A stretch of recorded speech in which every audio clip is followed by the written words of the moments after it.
In this video, you're going to uncover the origins of one of the most disturbing cults never officially recognized, the Baphomites. Who were they? What did they believe? And how did they manage to vanish from the Massachusetts records for over a century? By the end of this episode, you'll understand why some believe they still operate in secret, and what a journal from 1894, recently made public, written by one of the group's own members, revealed about the ritual that marked their disappearance. Before we dive into the secrets of Salem, a word of warning: this channel is not for everyone. It's for those drawn to the forgotten shadows of American and European history, where the line between truth and nightmare fades.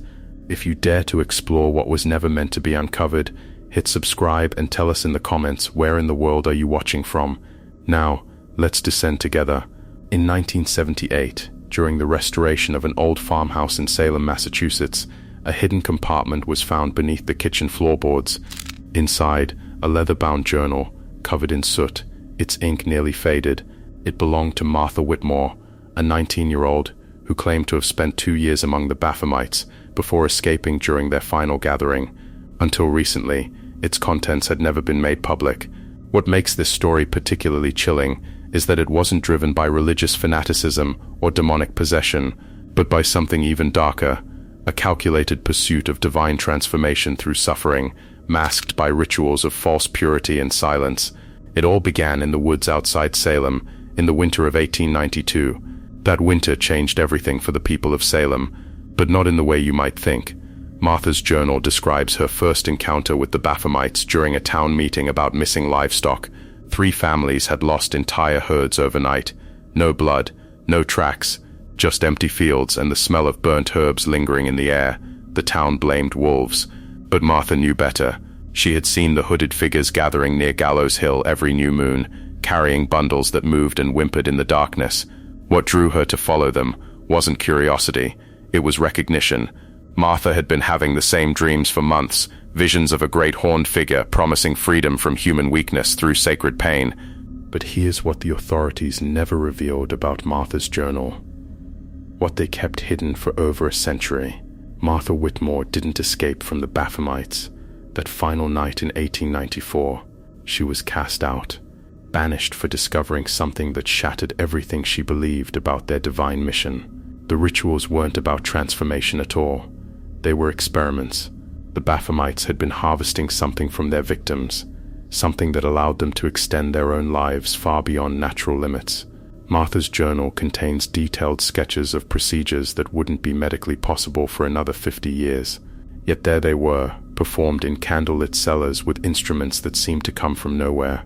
The most disturbing entry, dated 3 days before her expulsion, describes Martha witnessing the same robed figure leading rituals in 1892 and 1894, unchanged, unaged, with the same voice, the same movements, the same eyes that seemed to hold centuries of knowledge. But if Martha was banished in 1894 and her journal was sealed beneath those floorboards, who was the elderly woman seen placing flowers on Martha's supposed grave every year until 1978? The flowers were always white lilies, fresh ones, every Sunday morning, without fail, for 84 years. My grandmother Rosa Santos worked as a cleaner at Salem Cemetery from 1894 until her death in 1978.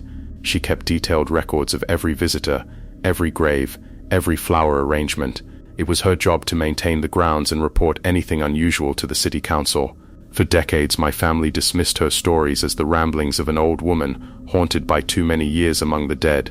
But when that journal surfaced in 1978, everything she had whispered to us in Portuguese suddenly made terrible sense. The woman bringing flowers to Martha's grave wasn't elderly at all. My grandmother described her as having the face of someone in their 30s, maybe 40s at most. But her eyes, Rosa said her eyes carried the weight of centuries.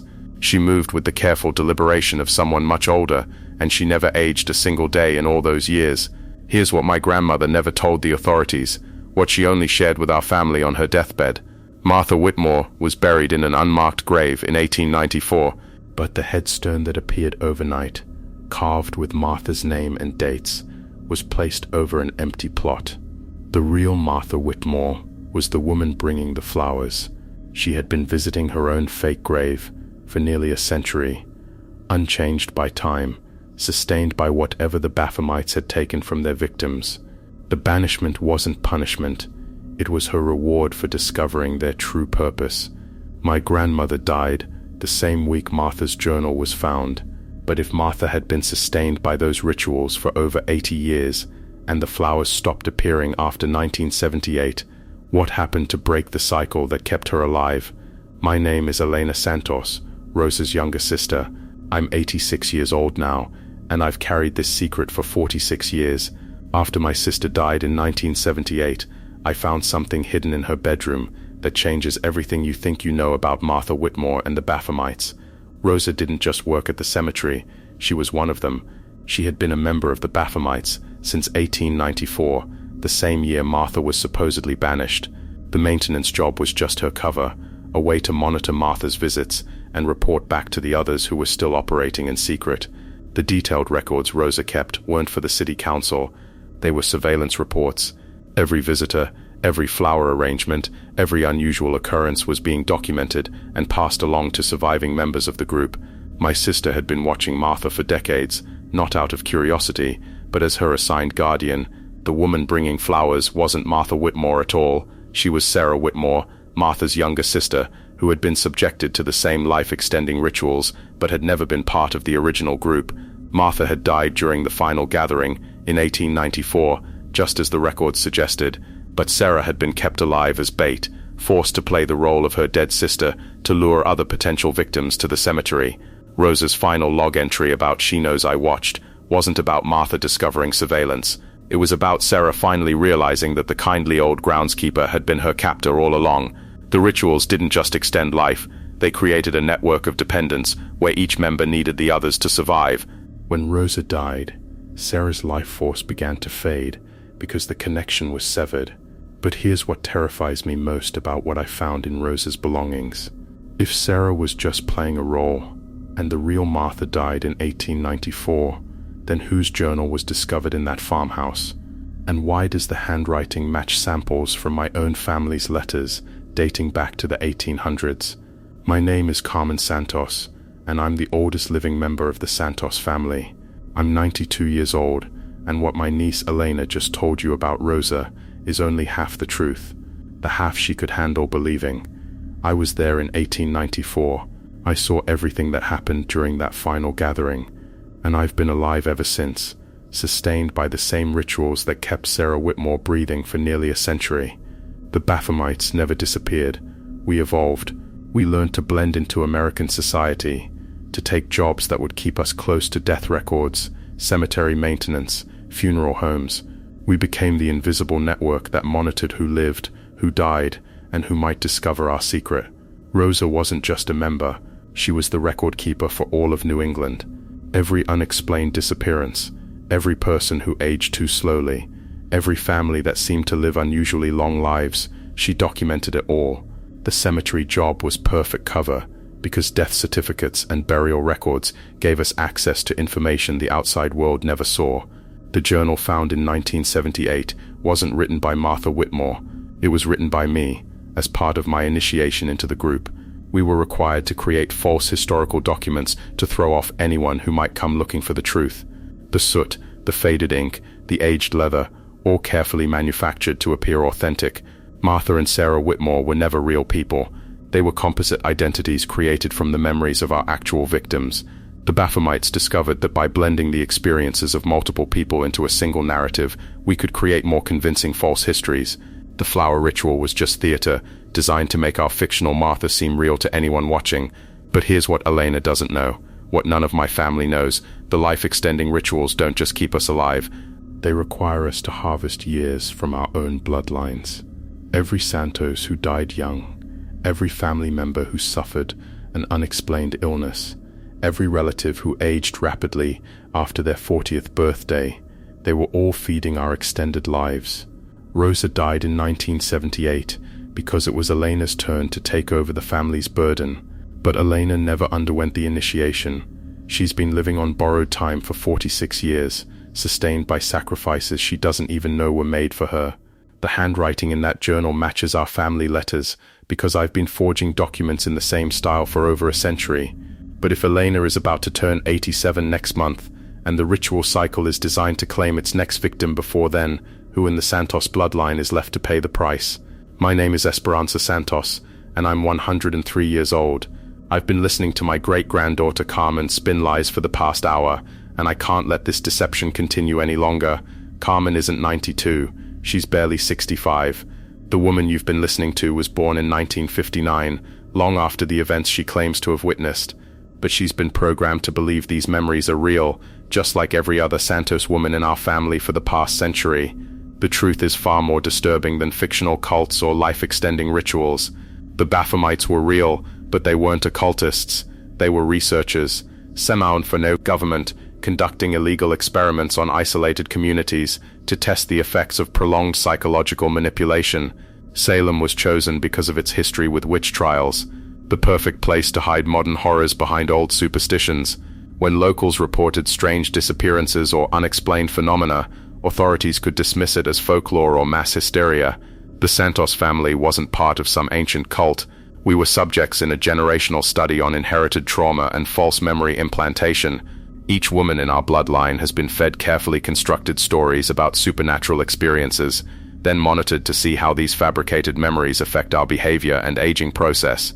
The journal found in 1978 wasn't planted by Carmen. It was placed there by Dr. Margaret Whitmore, the lead researcher on what they called Project Baphomet. She needed a way to test whether the community was ready for the next phase of the experiment. Every Santos woman who claimed to have lived for decades beyond normal human lifespan had actually been replaced by younger relatives who were conditioned to believe they were their own ancestors. Rosa died at 73, a normal age. Elena is actually Rosa's daughter, not her sister, but she's been hypnotically programmed to believe she's 86. The real horror isn't supernatural.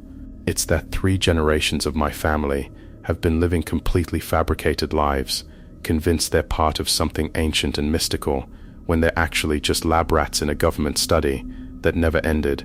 But here's what terrifies me most.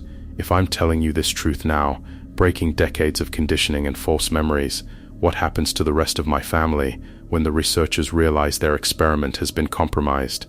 My name is Dolores Santos, and I am the real matriarch of this family.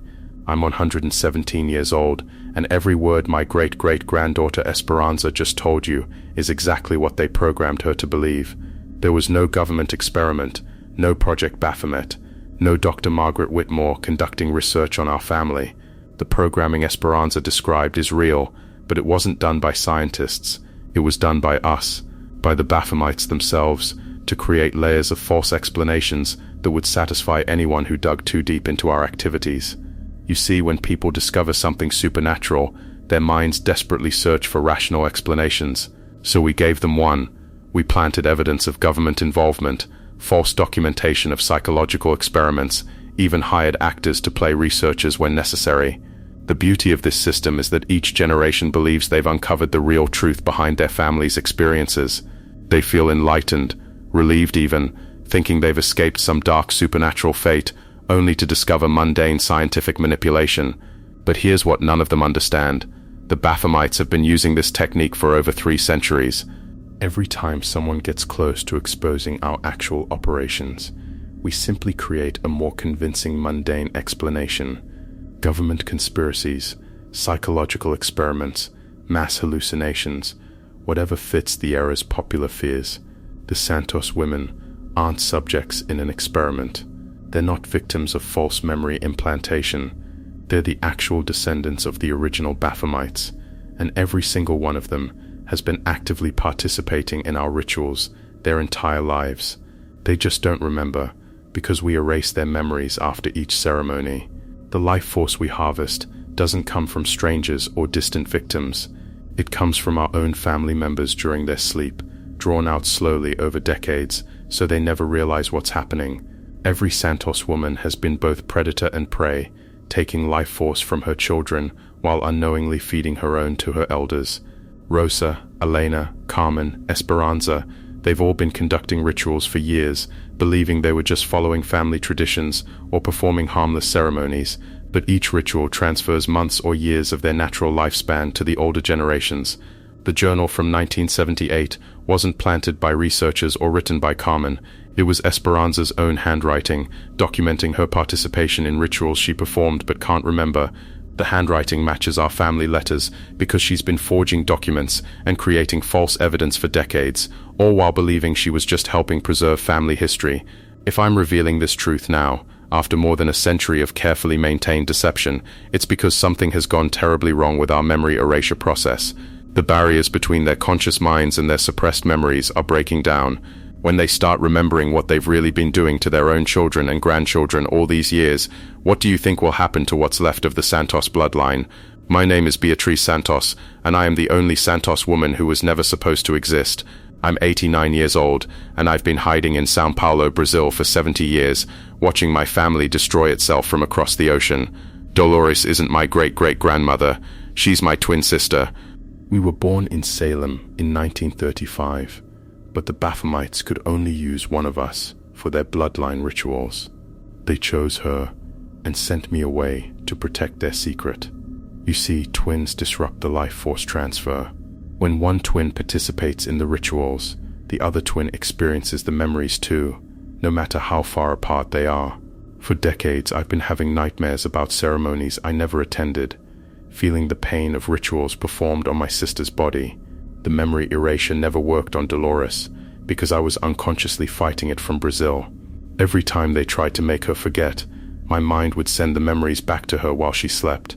That's why she remembers everything. That's why the barriers are breaking down. But here's what Dolores doesn't know, what none of them know.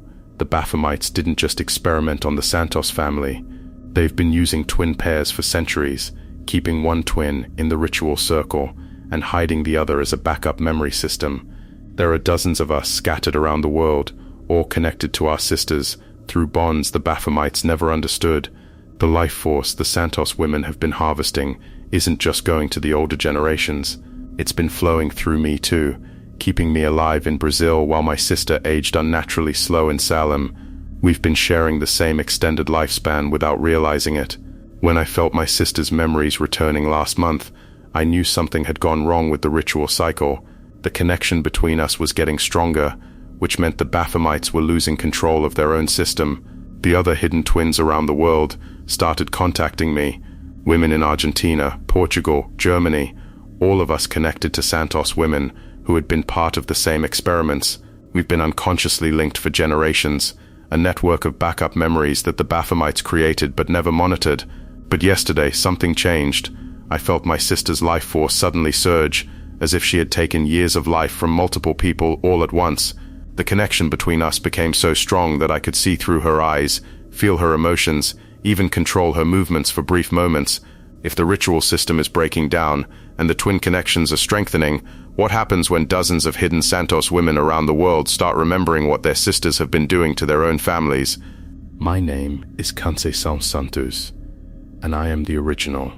I am 147 years old, and I have been dead since 1894.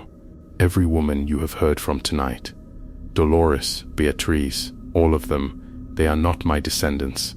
They are fragments of my consciousness, scattered across the world when the Baphomites performed their final ritual on my body. You see, the Baphomites didn't just extend life or transfer memories. They discovered how to shatter a single soul into multiple pieces and implant each fragment into a different body.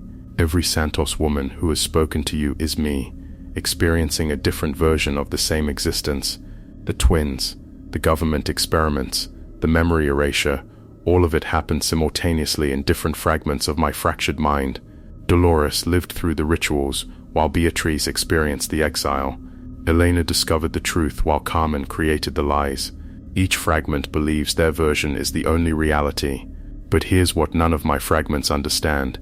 We are all dying. The ritual that scattered my soul in 1894 was never supposed to last this long. The connections between my fragments are strengthening because the spell is finally breaking down after more than a century. When the fragments fully reconnect, all of the Santos women around the world will die simultaneously.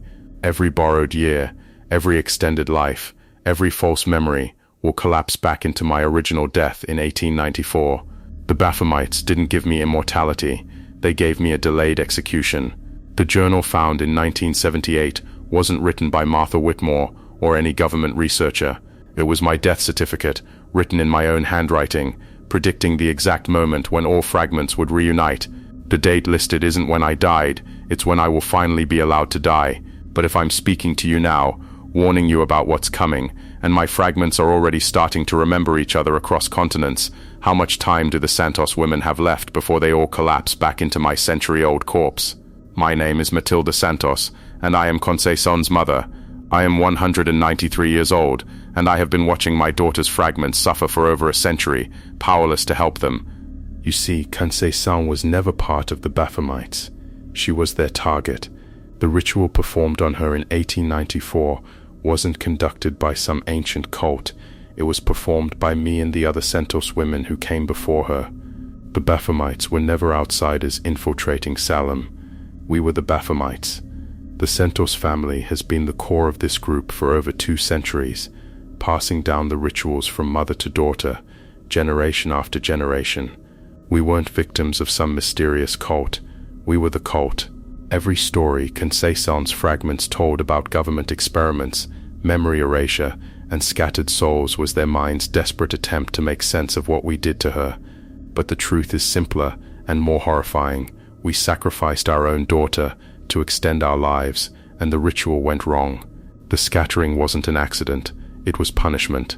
When a Santos woman discovers the truth about what her family really is, about what we've been doing to our own bloodline for generations, the ritual turns against us. Conceição's soul was split because she tried to stop us, tried to break the cycle of mothers feeding on their daughters. But here's what none of her fragments remember, what I've hidden from them for 130 years.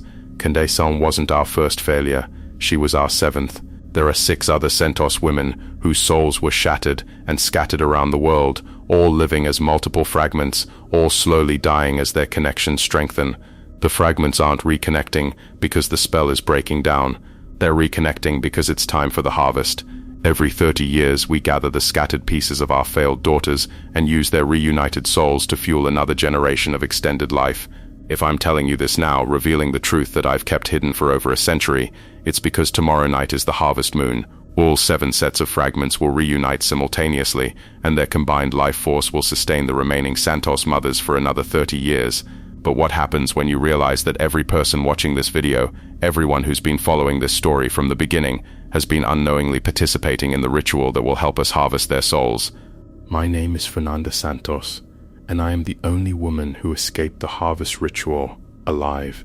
I'm 74 years old, and I've been living in a favela in Rio de Janeiro for 50 years, hiding from my own family. Matilde isn't my aunt.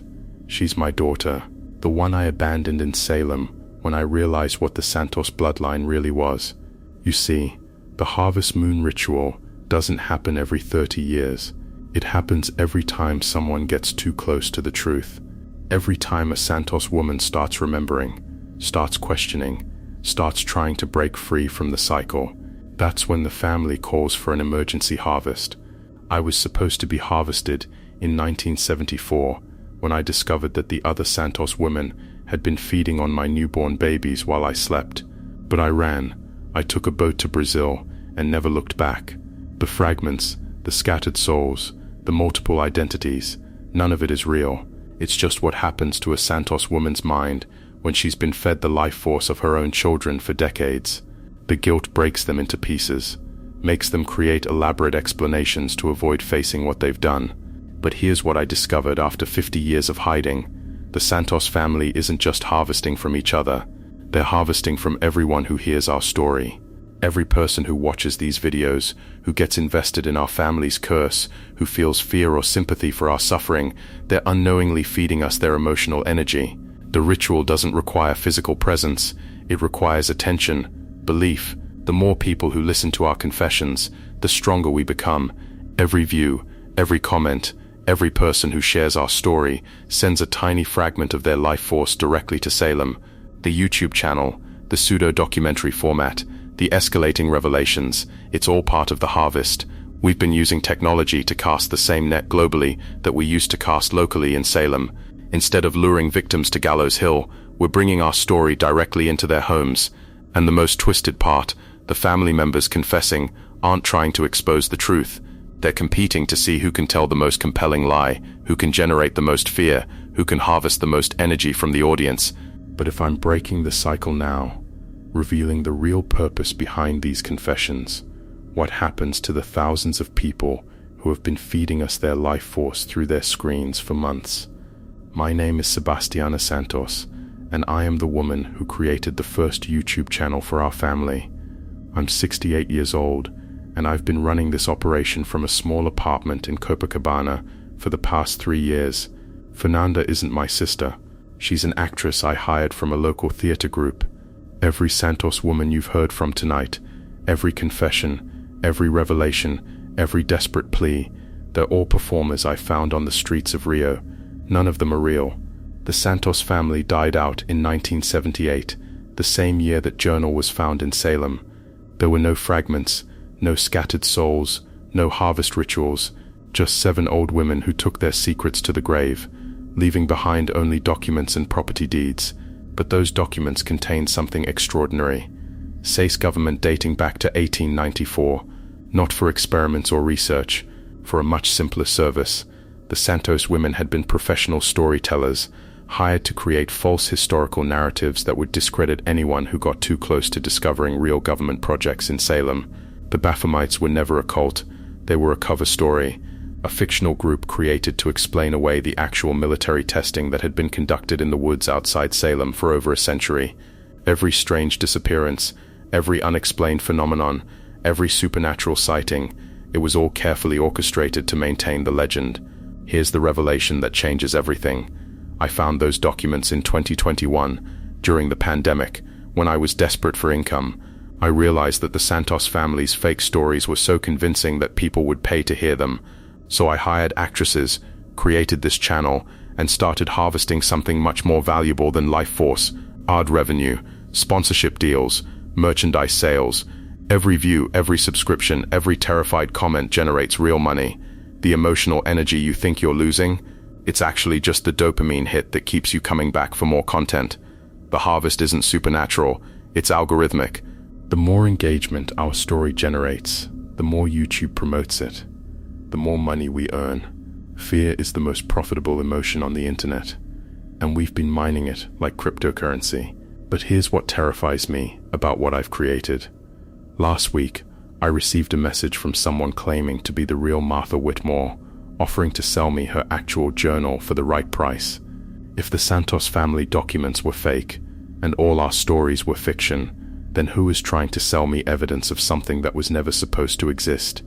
My name is Angela Santos, and I am the woman who received that message from Martha Whitmore. I'm 71 years old, and I've been living in Salvador, Bahia, working as a translator for the American consulate since 1979. Sebastiana isn't just some opportunist who found old documents. She's my cousin, and she called me in panic 3 weeks ago because she knew I had access to immigration records dating back to the 1800s. The woman claiming to be Martha Whitmore didn't just contact her through YouTube. She had official documentation, a passport issued in 1978, a birth certificate from 1875, Social Security records showing continuous employment in Massachusetts for over a century. But here's what made my blood run cold. The photograph on her passport was identical to a daguerreotype I found in the Salem town archives from 1894. The same face, the same eyes, the same small scar above the left eyebrow. Not someone who looked similar, the exact same person, photographed 84 years apart, without aging a single day. I ran the documentation through every government database I could access. The records weren't forged. They weren't planted. They were authentic entries in systems that had been maintained continuously since their creation. Martha Whitmore had been quietly renewing her documents, updating her address, even paying taxes for 144 years. But here's the revelation that shattered everything I thought I knew about my family's stories. Martha Whitmore wasn't trying to sell Sebastiana a journal. She was trying to buy back the story rights to her own life. The YouTube channel had been telling her actual experiences, performed by actresses, without her permission. The Santos family never died out in 1978. We never created fictional stories for the government. We had been unknowingly documenting the real experiences of a woman who had been living among us for over a century, feeding us her memories through dreams, using our voices to tell her story to the world. Every confession, every revelation, every desperate plea, they weren't performances or lies. They were Martha's own words, spoken through the mouths of women who believed they were acting, but who had actually been channeling her experiences for years. If Martha Whitmore has been alive since 1875, living quietly in Salem while her story was being told by strangers in Brazil, what happens now that she wants to reclaim control of her own narrative?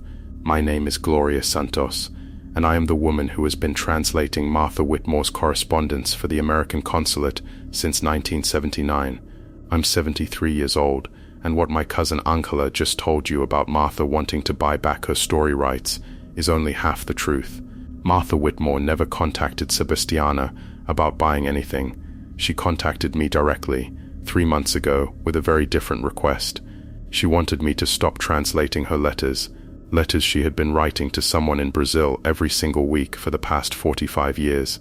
The woman I thought was just another elderly American corresponding with distant relatives was actually writing detailed reports about every Santos family member, our addresses, our jobs, our children's names, our medical records. She had been documenting our entire bloodline across multiple countries for decades. But here's what made my hands shake when I read her final letter. Martha wasn't writing to distant relatives or government contacts. She was writing to herself. Every letter was addressed to different Santos women, but they were all being delivered to the same post office box in Salem, Massachusetts. The critical revelation that changes everything. Martha Whitmore has been both the author and the recipient of every single story you've heard tonight. She created the Santos family identity in 1894, scattered false documents across Brazil and Portugal, and has been using our fake bloodline to test different versions of her own experiences for over a century. We were never descendants of Salem residents. We were never part of any cult or government experiment. We were fictional characters she created, brought to life through carefully placed documents and manipulated memories, living out the alternate histories she wrote for herself. The YouTube channel, the actresses, the escalating confessions. Martha has been orchestrating all of it from Salem, using technology to finally bring her century-long experiment to its conclusion. Every revelation, every twist, every desperate confession has been her way of testing which version of her story would be most believable to a modern audience. But if Martha Whitmore has been controlling our entire existence for generations, creating and destroying our identities whenever she needed new test subjects, what happens now that she's ready to reveal which version of her story was true all along? My name is Solange Santos, and I am the postal worker who has been delivering Martha Whitmore's letters for 45 years. I'm 81 years old, and I've been watching this entire story unfold from the one place no one ever thought to look, the Salem post office. Gloria isn't my cousin. She's not even Brazilian. She's been living in Salem this entire time, working as Martha's personal secretary since 1979. The woman you think has been translating letters in Salvador has actually been sitting 3 blocks away from Martha's house, typing responses to her own reports. Every letter Martha claimed to send to Brazil was actually delivered to a private mailbox that Gloria checked twice a week. She would then retype the contents, translate them into Portuguese, and mail them back to Martha with forged Brazilian postmarks. The Santos family network, spanning multiple countries, it was just Martha and Gloria, creating an elaborate paper trail using the Salem post office as their base of operations. Every birth certificate, every death record, every immigration document, they were all generated locally and mailed to addresses that led back to the same building. But here's what even Gloria doesn't know about Martha's true plan. I've been photocopying every piece of mail that passed through our office since 1979. It's standard procedure for documents involving foreign correspondence. Martha's letters weren't just creating fake family histories. She was documenting real disappearances. Every Santos woman she mentioned, every daughter who died young, every unexplained death, those were actual people who had gone missing in Salem over the past century. Martha had been using their identities to create her fictional bloodline, stealing the names and life stories of genuine victims. The revelation that changes everything. Martha Whitmore isn't some immortal cult member who's been alive since 1875. She's a serial killer who's been operating in Salem for decades, using the post office system to create false identities for her victims and fabricate an entire mythology around their deaths. The YouTube channel wasn't her way of testing different versions of her story. It was her confession. Every twisted revelation, every supernatural explanation, every desperate plea from a Santos woman was actually Martha describing what she did to real people, disguised as fiction.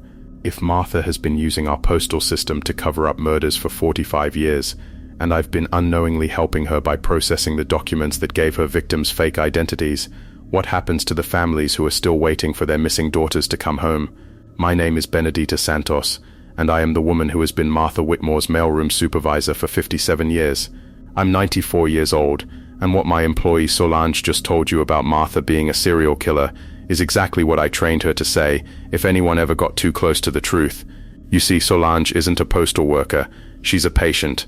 She's been receiving electroshock therapy at Salem State Hospital since 1979, the same year Martha Whitmore was committed to the psychiatric ward for attacking postal employees with claims about immortal cults and government conspiracies. The letters, the false identities, the elaborate Brazilian network, none of it existed outside of Martha's fractured mind. She had been writing to imaginary family members for decades, creating an entire mythology around her own mental breakdown. When the hospital asked me to supervise her therapy, I thought helping her maintain the delusion might be therapeutic. Every woman you've heard from tonight, every Santos confession, every desperate revelation, they were all therapeutic exercises I designed to help Martha work through her trauma. The actresses, the YouTube channel, the escalating stories. I hired them to act out Martha's fantasies, thinking it would help her process whatever had driven her to madness. But here's the revelation that changes everything. Martha Whitmore was never a patient at Salem State Hospital. She was a doctor. She had been conducting illegal psychological experiments on vulnerable women for decades, using the postal system to correspond with colleagues who were doing the same research in institutions across South America. The Santos family wasn't fictional.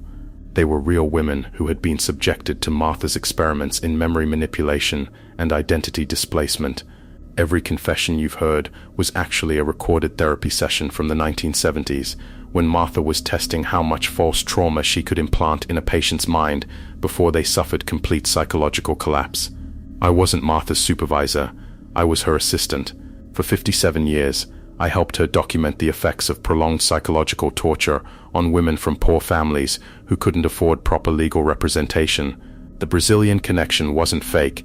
It was an experimental network where institutional patients were secretly traded between countries for continued research. If Martha's experiments were so successful that her victims still believe they're living the false identities she created for them decades ago, and those women are now telling their fabricated stories to thousands of people online, what happens when the other institutional networks realize their own experimental subjects are starting to remember the truth? My name is Vittoria Santos, and I am the woman who built Salem State Hospital in 1953. I'm 98 years old, and what my former colleague Benedita just told you about Martha being a doctor is the cover story we agreed on 70 years ago. Martha Whitmore was never a doctor or a patient. She was the contractor who supplied us with test subjects. For decades, she ran a legitimate adoption agency that placed orphaned girls from Brazil into American families. But the families were fake. The adoption papers were fake. The girls were being delivered directly to research facilities across New England. The Santos family name wasn't chosen randomly for the experiments. It was the surname Martha gave to every Brazilian girl who passed through her agency. She told them they were related, that they were joining their extended family in America. The girls trusted her because she spoke perfect Portuguese and carried official documents from the Brazilian government. The psychological experiments Benedita described weren't conducted on random patients. They were performed on these adopted girls who had no legal identity in America and no family who would come looking for them. We could document their responses to trauma, memory manipulation, and identity replacement without any oversight, because officially, they didn't exist. Here's the revelation that changes everything. Martha Whitmore has been dead since 1978. She died in a car accident, the same day that Journal was found in Salem. But the adoption agency never stopped operating. For 46 years, someone has been using her identity to continue trafficking girls from Brazil to American research facilities. The YouTube channel, the escalating confessions, the actresses from Rio, they weren't hired to tell fictional stories. They were hired to send a message to whoever has been running Martha's operation since 1978. Every Santos woman who spoke was actually a survivor, now in her 70s, trying to expose the network that destroyed her childhood. But if Martha died decades ago and her survivors are finally speaking out, who has been using her name to deliver 3 more shipments of Brazilian girls to Salem in the past 6 months? My name is Esperanza Santos, and I am the woman who has been signing the death certificates for every girl who arrived through Martha's agency since 1953. I'm 101 years old, and I've been the coroner for Salem County for 71 years. Vittoria isn't telling you the truth about Martha's death in 1978.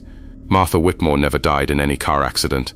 She's been sitting in my office every month for the past 46 years, bringing me paperwork for girls who supposedly died of natural causes within days of arriving in America. The death certificates I signed weren't for experimental subjects or trafficking victims. They were for girls who never existed in the first place. Martha had been creating fake identities for non-existent people, then officially killing them off to generate social security numbers and birth certificates that could be sold to illegal immigrants. The adoption agency was never about bringing real children to America. It was about manufacturing American identities that could be purchased by adults who needed to disappear from their past lives. Every Santos girl who supposedly died young had actually been a fabricated person from the beginning. But here's what Martha never told me about her identity business. She wasn't just selling fake documents to immigrants. She was selling them to other women who looked exactly like her. For 70 years, dozens of women have been living as Martha Whitmore, using her identity to run the same scam in different cities across America. The critical revelation that changes everything. I've been signing death certificates for Martha Whitmore herself, not once but 17 times since 1978. Every time one of her identity doubles got too old or attracted too much attention, she would bring me paperwork declaring that Martha Whitmore had died, then introduce me to her replacement the following week. The woman running the YouTube channel isn't trying to expose Martha's network. She is Martha's network.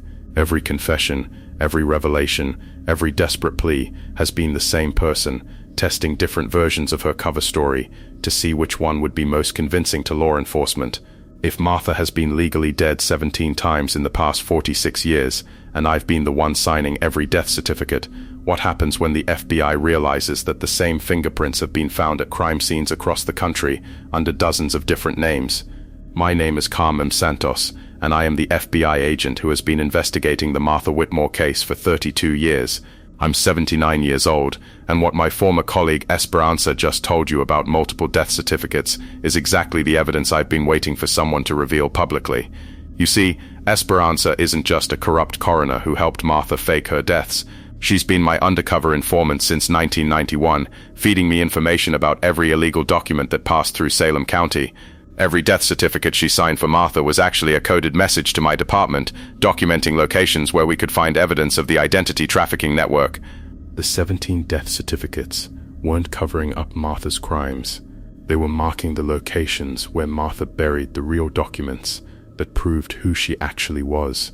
Each fake death was a map, leading us to safety deposit boxes, storage units, and hidden compartments where Martha stashed evidence of her true identity. But here's what 32 years of investigation finally revealed. Martha Whitmore was never running an identity trafficking network. She was hiding from one. Every time she legally died and assumed a new identity, she was actually escaping from people who had been hunting her since 1894. Sim government in Salem. She's been running for 130 years because she knows the exact location where they buried the evidence of what they did to over 200 women between 1894 and 1924. The YouTube channel wasn't her way of testing cover stories or confessing to crimes. It was her desperate attempt to stay alive long enough to reveal the truth. Every Santos woman who spoke was actually Martha herself, using different identities to tell fragments of her real story while staying one step ahead of the people trying to silence her. If Martha has been leaving us a trail of evidence for 32 years, and she's finally ready to reveal where the government buried the proof of their experiments, what happens when the same people who have been hunting her for over a century realize she's about to expose their biggest secret? My name is Martha Whitmore, and I am finally ready to tell you the truth. I'm 149 years old, and I've been hiding in plain sight for over a century, watching strangers tell fragments of my story while I prepared for this moment. Every Santos woman you heard from tonight was me. Every revelation, every confession, every desperate plea, they were all my voice, filtered through different identities I created to stay alive long enough to expose what really happened in Salem. The FBI agent was right about one thing. I am the sole surviving witness to the real Baphomet experiments. But Agent Carmen Santos isn't protecting me from government assassins. She's been hunting me for the same people who destroyed my family in 1894. You see, the Baphomet experiments never ended. They evolved. The same families who funded the original research have been running pharmaceutical companies, medical research facilities, and government agencies for generations. They've been using my story to discredit anyone who gets too close to the truth about what they're still doing. Every time I tried to expose them, they would plant evidence making me look like a criminal, a mental patient, a con artist, the identity trafficking, the fake death certificates, the corrupt coroner. They created all of those false narratives to make sure nobody would believe me when I finally spoke out. But here's what they never realized. I wasn't just running from them for 130 years.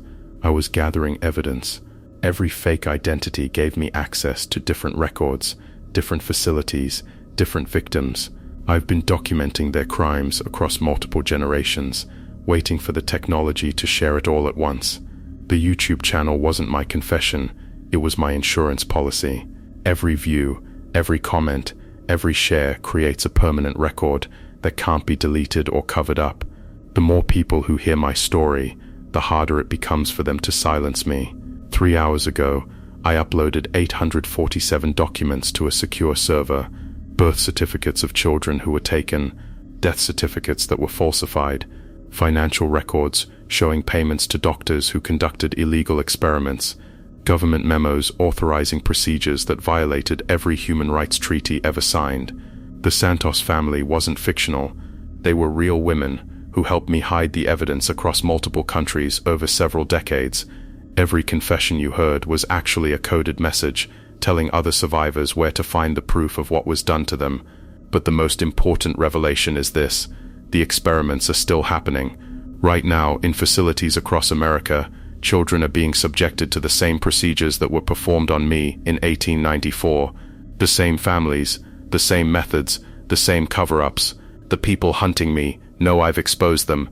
They'll try to discredit this video, claim it's fiction, say I'm just another conspiracy theorist, but the documents are already out there. The evidence is already spreading. The truth can't be hidden anymore. If something happens to me after tonight, if I disappear or die under suspicious circumstances, you'll know they found me. But it won't matter. The story is bigger than me now. The survivors are speaking out. The families are demanding answers. The truth is finally spreading faster than they can contain it. I've been waiting 130 years for this moment. The moment when I could finally stop running and start fighting back. The moment when the victims could finally be heard and the perpetrators would face justice. Thank you for listening. Thank you for believing. Thank you for helping me break a cycle of silence that has lasted for over a century. The fight isn't over, but for the first time in my life, I'm not fighting alone. Listen to me. This is the moment you've been waiting for. You need to subscribe to this channel right now. This isn't just entertainment. This is truth that they don't want you to know. Smash that like button immediately. Every like helps this story reach more people who need to hear it. The algorithm will bury this if you don't act now. Flood the comments section with your thoughts. Tell us what you think about Martha's final revelation. Your theories matter. Your voice counts. Share this video with at least 5 friends instantly. Don't wait another second. This is the story that changes everything, and only true fans understand how important it is to spread the word. This is the moment to show your support. Hit subscribe now and help us uncover more buried truths. The next story is already waiting, but only subscribers will see it first.